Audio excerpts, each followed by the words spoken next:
Good morning guys, magandang umaga, Sunday morning, maulan niya. Kaya recipe natin ngayon guys, yung pork pata guys ha. Nilagang pork pata ito guys ha. Pinalambot natin guys, ng malambot na to na guys ha.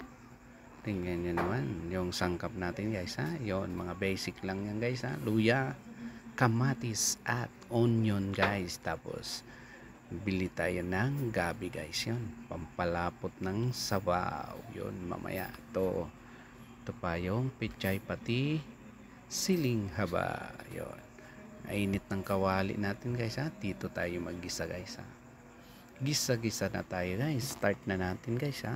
Yun yung luya guys, yun start natin lagay yung luya, tapos yung kamatis na good for the heart, yon guys. Tapos yung onion natin guys ha, yun mekos ng konti guys ha. Amuin pa lang guys, ulam na to.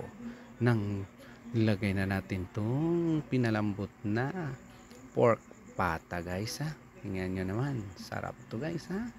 Yun, lagyan lang natin ng paminta, tapos kunting seasoning guys. Kayo nang bahala kung anong gamit nyo dyan guys ha. Ito guys ha. Tapos lagay natin yung gabi. Sa mga tatay natin dyan guys ha, yung gabi, gabi ilagay na natin dyan yun, para lumambot guys ha.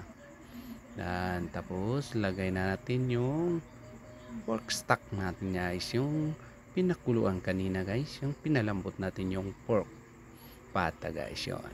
Tapos takpan lang natin to guys, no? Sandali lang to guys, no? Tapos nang malambot na yung gabi guys, lagay natin yung pechay pati siling haba. Nang maluto guys, tingnan nyo naman, ho, ubos kanin na naman to guys. Thank you for watching guys, bye bye.